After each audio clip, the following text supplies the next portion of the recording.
Hello and welcome to Rogers TV Community News. I'm Carla Fitzsimmons. Daily life in Waterloo Region and Guelph Wellington is expensive. That's according to the Ontario Living Wage Network. It says living in Dufferin, Guelph Wellington and Waterloo area, a person needs to be making $23 an hour to make ends meet. And it doesn't include like a house saving for a down payment. It doesn't include servicing student debt, for example, or retirement savings, as you said. So it's a modest existence, but it's certainly a much better representation of what it takes to live in Waterloo Region than the minimum wage, which is $17.60. So that's $5.40 less than what we calculate as a living wage. As with every time a living wage rate goes up, it is usually driven by the largest item that goes into a living wage calculation, which is, of course, shelter costs, so rent. We include in our shelter cost factors like renter's insurance and utilities. But rental rates are what's behind the increases to all the living wage rates, including that in Waterloo Region, which is the second highest rate of increase in the province at 8% over last year. It went up from $21.30 to $23 this year. There's actually no place in the province where you can work a minimum wage job and be able to pay all your bills. I mean, you can work 40 hours a week at a minimum wage job, and at the end of that week, you do not have a week's worth of living expenses covered. And there's no place in the province where it's even close to that. But you can kind of imagine if they had carried on with or followed through on the initiative to bring a $15 minimum wage in 2018 with subsequent increases every year, there would be places where you'd be kind of close to a living wage, but that didn't happen. So that's where we are right now. Kitchener Council approved plans to subdivide a lot that would allow developers to build an industrial park next to the Huron Natural Area. The land is located at 1700 Strasbourg Road and McBride Drive, situated adjacent to the Huron Natural Area. An online petition was signed by 5,100 people against the development. The land was purchased from the city back in 2022. It is our job to make sure that we do inform the public what the realities are. The fact that the city does not own these lands anymore. It is owned by a private landowner that is deciding best usage of that land. The current usage is industrial, so they can proceed with some form of development.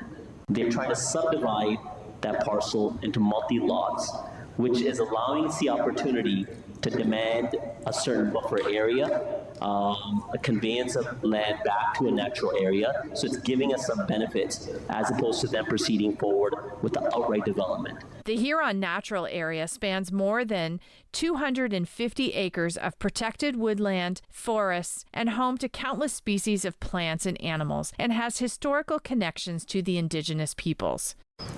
My concerns, and I'm going to probably repeat some that you've heard tonight and 2 weeks ago.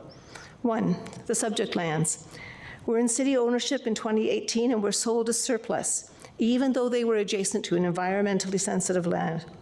Whether they were considered surplus or not, the city has the ability to reassign use or zoning, according to Garrett Stevenson on October the 27th. Therefore, why sell the land? It could have been rezoned and added to the HNA. Vacancy rate. This is not the field of dreams where it is build and they will come. With no clear buyers or leasers of any of the proposed units, the city is willing to let the developer clear the land and disrupt the ecosystem of the proposed buildings. They may sit vacant, as we see at the former Bud plant and numerous buildings already in the Huron Business Park. Did I hear 1,800 jobs? I understand that the building market is a little softer than it was in 2018. The property was purchased at that time by the proponent. With no evidence of what type of business may go into these buildings, how can you possibly project this number of jobs? The Indigenous community. Staff may have consulted the Six Nations of the grant, and I understand that you agree to disagree. How is this respectful consultation? Is this really just dismissing their process, as Carly Rath informed us earlier? Their ask is not unwarranted. Our First Nations people have centuries of understanding the importance of maintaining and protecting an ecosystem like Huron Natural Area. I truly hope you took the time to read the full response that they had in the EIS. Fiscal responsibility isn't only about growing revenue. It's about protecting the assets that gives this city its long-term value. Destroying what makes Kitchener unique, its connection to green space, isn't growth at a reasonable price. It's growth at an irreversible cost. We're not asking to save trees. We're asking the city to protect one of the last living systems that sustains Kitchener. The final vote was 8-2 in favor of the industrial park. Councillors Debbie Chapman and Io Owodunni sided with the community. If you live in Brantford, you will notice the police service is driving newly designed patrol cruisers. The vehicles feature a distinctive black and white color scheme. The new look is consistent with contemporary police vehicle designs across Ontario and Canada, enhancing officer visibility and public recognition. Cold and flu season is here, and health experts are warning it could hit harder than usual. Health officials say now is the time to get vaccinated to protect both individuals and the healthcare system from becoming overloaded. This year's flu shot is designed to protect against strains like H1N1 and H3N2. Both subtypes of influenza A. Early data from countries like Australia show higher infection rates and more severe cases than in previous years. It's often a sign of what's to come here in Canada. Are we going to have a tough flu season? Probably. We probably are. Australia had 2 tough ones in a row, including the most recent one. We're probably in for a tough one. We're looking at some other countries in the Northern Hemisphere who are seeing a lot of H3N2. The reality is we try to predict what the circulating strains will be and try to mimic that in the vaccines as they come out, but that will always be subject to change. The important thing is that regardless of how well the vaccine does match, getting the vaccine will help anyway. I think the most important thing to remember about respiratory virus season is that we have multiple respiratory viruses, several of which are preventable with vaccines. So RSV, COVID, and influenza are all respiratory viruses that you can get vaccines for. A new software-based dispatch system for paramedics is being rolled out in Waterloo Region, Dufferin County, the County of Wellington, and the City of Guelph. This system has already been implemented in municipalities across the province. The medical priority dispatch system is designed to ensure the most urgent emergencies receive the fastest care. This is basically a software and training upgrade for the dispatchers so that we can better prioritize and utilize our paramedic resources. It's going to prioritize things differently. So with this, right now, we used to have a big problem with what used to be code reds, are now termed as code zeros. This system is built to try and make sure that we have resources available for those critical life-threatening calls at all times. So once we hit a threshold, it will start putting the low acuity calls on hold so that we can maintain those resources for a critical call. Whereas the old system that we currently use will run the resources. We'll try to hold some of the critical calls at the very end, but there's a lot of calls that are over prioritized. So with that over prioritization, then our resources aren't able to be utilized properly, and we end up going lights and sirens to a call that we don't necessarily need to be. So the new system has 5 different classifications for call types instead of the 2 classifications that we have currently, and with that we're able to better prioritize our ambulances. That also allows us, say a more critical call comes in and an ambulance is already en route to a lower acuity call, it can be reassigned to the higher acuity call so that we can make sure that the right patients are getting the right care at the right time. It'll help make sure that we have resources available in times of need. Calling 911 for an ambulance, the dispatchers are going to be asking a lot more detailed questions so that they can better prioritize the call. Callers need to be prepared to answer a lot more questions that way.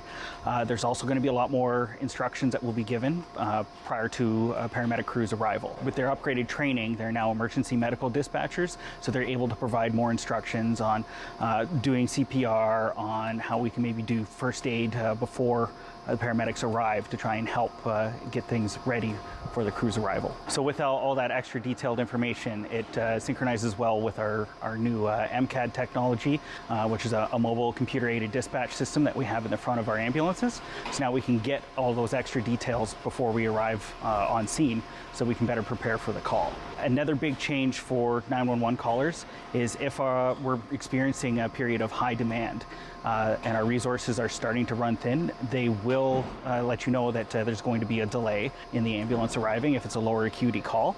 And some of these low acuity calls can be put in a waiting queue for a while. With that, the 911 dispatchers will be calling you back every 20 to 30 minutes to check in with the patient to make sure that everything is still okay at that time. And if not, then they will reprioritize that call and you will get a resource sooner. That also being said, if anything changes in between those calls, you can always call 911 back, update them about the patient's condition, and then they will reprioritize that call. Meanwhile, the Region of Waterloo Police Service launched Next Generation 911. It's a multi-stage initiative designed to modernize the traditional 911 system with advanced digital technology. If someone's calling 911, we understand that's usually not a good day. That's somebody needs some help in some fashion. If they call 911 today in Waterloo Region, they'll be using the Next Generation 911 system.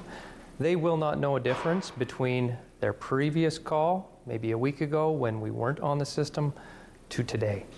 What NG 911 is that digital foundation to allow these technological changes and advancements to take place. For 20 years, Camino Wellbeing and Mental Health's OK to Be Me program has been a part of shaping a community where people feel seen, supported, and celebrated. We are so excited about having the 20th anniversary of the OK to Be Me program this year. The OK to Be Me program targets those individuals who identify in the 2SLGBTQ community. It was an initiative that started alongside Family and Children's Services when we recognized with Family and Children's Services that there were youth that were really struggling with their identity, with the discrimination that they had, with maybe a lack of parental acceptance. And so the program was designed initially 20 years ago to help support those youth. Same-sex marriage was just legalized 20 years ago when this program started. And so you can see that we've come very far since then. And yet there's still so far to go. You know, I think there's a little bit more openness now than there was 20 years ago about people in the rainbow community, and we see that more often. And still there's a fear of being out in the community and really displaying exactly who you are and who you authentically want to be for fear of judgment and repercussions. And we need to stop that. And so we identified a campaign that is being launched. It's called It's OK to Be You, It's OK to Be Me. It's such a simple message, and really one that in Waterloo Region, we want everyone to be able to belong, to be accepted for authentically who they are. And so this simple message is available on merchandise that you can buy, and what we're hoping to do is have as many community members as possible go out and buy this merchandise. So often people don't know how to be an ally. This is a really easy way to be an ally, to show your support for all kinds of diversity. All of the merchandise can be purchased on our website. We have a special website. It's 20.oktobeme.ca. And we're excited. The purchases have to be made by November 23rd so that they're available for holiday delivery. And encouraging people to think about who is on their gift list and who this might resonate with. Thanks for watching this edition of Rogers TV Community News. I'm Carla Fitzsimmons, and I'll see you again on Monday at 5 p.m.